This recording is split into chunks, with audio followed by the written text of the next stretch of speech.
গল্পের শুরুতে আমরা দেখি থিও নামের এক দুষ্টু ছেলে। সে ভিডিও গেমের লোভ দেখিয়ে প্রায় অন্যদের দিয়ে নিজের হোমওয়ার্ক করিয়ে নিত। বাড়িতে সে দরজা দিয়ে ঢুকত না, পাইপ বেয়ে উঠে জানালা দিয়ে নিজের ঘরে ঢুকত।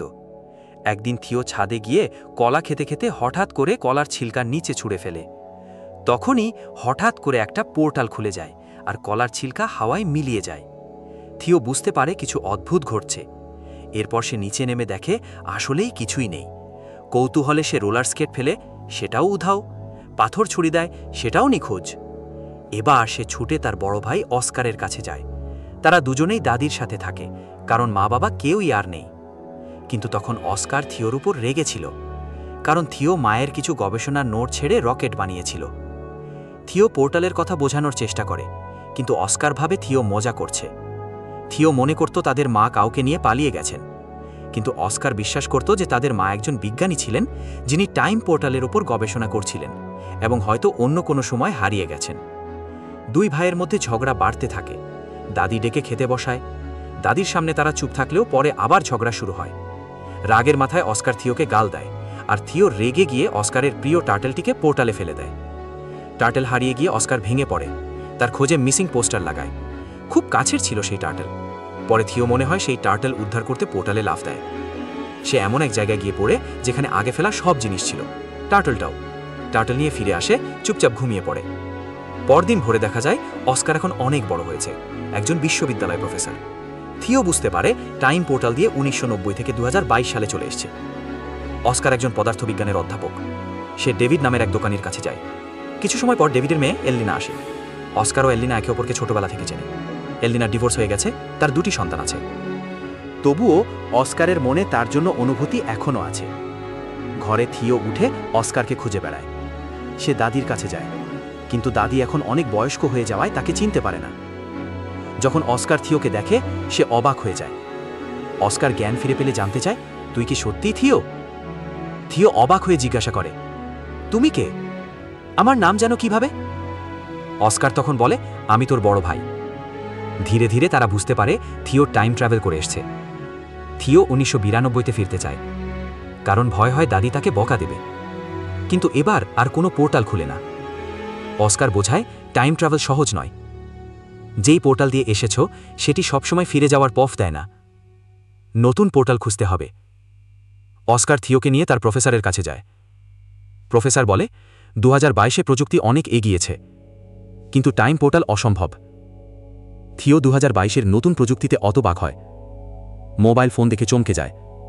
এতে কোনো তার নেই, কোনো নম্বর ঘোরানো লাগে না। অস্কার বোঝায়, এখন আমাদের মনোযোগ রাখতে হবে। সঠিক পোর্টাল খুঁজে 1990-তে ফিরে যেতে হবে। থিও তখন মনে পড়ে একবার মায়ের গবেষণার নোট ছিঁড়ে রকেট বানাতে গিয়ে একটি হাতে লেখা লিস্ট পেয়েছিল। সেটি সে একটি ডিকশনারির মধ্যে লুকিয়ে রেখেছিল। তারা দাদিকে জিজ্ঞাসা করে, কিন্তু দাদি বলে সেই ডিকশনারি ডেভিডকে দিয়ে দিয়েছেন। পরদিন অস্কার ডেভিডের দোকানে যায়। থিওকে বলে, বাইরে যাস না। কিন্তু থিও মলে চলে যায়। সেখানে গ্যাজেট দেখে অবাক হয়। ভিআর হেডসেট ব্যবহার করতে গিয়ে ভেঙে ফেলে। ক্ষতিপূরণ দিতে হয় অস্কারকে। এরপর তারা ডেভিডের দোকানে যায় ডিকশনারি নিতে। এলিনা সেখানে আসে। থিও দেখে এত সুন্দরী হয়ে গেছে সে। এলিনা জিজ্ঞেস করে, এই বাচ্চাকে? অস্কার বলে, আমার কাজিনের ছেলে। এরপর এলিনা তাদের বাড়িতে আমন্ত্রণ জানায়। সেখানে থিও ভিডিও গেম দেখে মুগ্ধ হয়। এলিনার ছেলে জ্যানের সঙ্গে খেলা শুরু করে। এদিকে অস্কার ডিকশনারির মধ্যে সে লিস্ট পেয়ে যায়।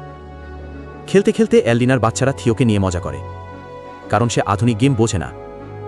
ফিরে গিয়ে অস্কার ও থিও ছাদে গিয়ে আবার টাইম পোর্টাল খোঁজে, কিন্তু কাজ হয় না। অস্কার তার ক্যালকুলেশন আবার করে। থিও প্রশ্ন করে, তুমি সবসময় একা থাকো কেন? এলিনাকে বলো না কেন তোমার অনুভূতি? অস্কার উত্তর দেয়, ওর ডিভোর্স হলেও আমরা এক হই, সেটা মনে করি না। থিও চুপচাপ অস্কারের ফোন থেকে সবাইকে ডিনারে আমন্ত্রণ জানিয়ে ফেলে। অস্কার চমকে যায়, কিন্তু বুঝে যায় এটা থিওর কাণ্ড। ডিনারে এলিনা ও তার সন্তানরা আসে। পরদিন এলিনা থিওকে শপিংয়ে নিয়ে যায়। ট্রায়াল রুমে থিও আবার তার সেই ফুটবল কমেন্ট্রি শুরু করে।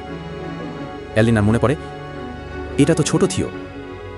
সে থিওকে জড়িয়ে ধরে, জিজ্ঞাসা করে, তুমি তো হারিয়ে গিয়েছিলে, কিন্তু তোমার বয়স বাড়ানি কেন? সে টাইম পোর্টাল দিয়ে এসেছে। এলিনা বিশ্বাস করতে না চাইলেও সামনে প্রমাণ ছিল। অস্কার ছাদে গিয়ে পাথর ফেলে। এবার পাথর ফিরে আসে, মানে টাইম পোর্টাল আবার খুলেছে। অস্কার বোঝায় 3 ধরনের পোর্টাল আছে। 1, এক সময় থেকে অন্য সময় নিয়ে যায়। 2, যে কোনো সময় নিয়ে যায়। 3, এমন যায় যেখান থেকে ফেরা যায় না। থিও প্রথম টাইপের পোর্টাল দিয়ে এসেছিল।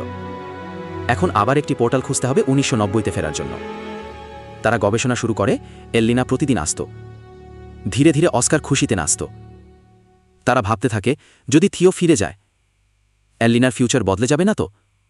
তার সন্তানরা হয়তো জন্মাবে না। অস্কার প্রতিশ্রুতি দেয় সে কোনো পরিবর্তন হতে দেবে না। থিও নিজের মায়ের দেয়া কোঅর্ডিনেটস ব্যবহার করে একটি নতুন পোর্টাল খোঁজে।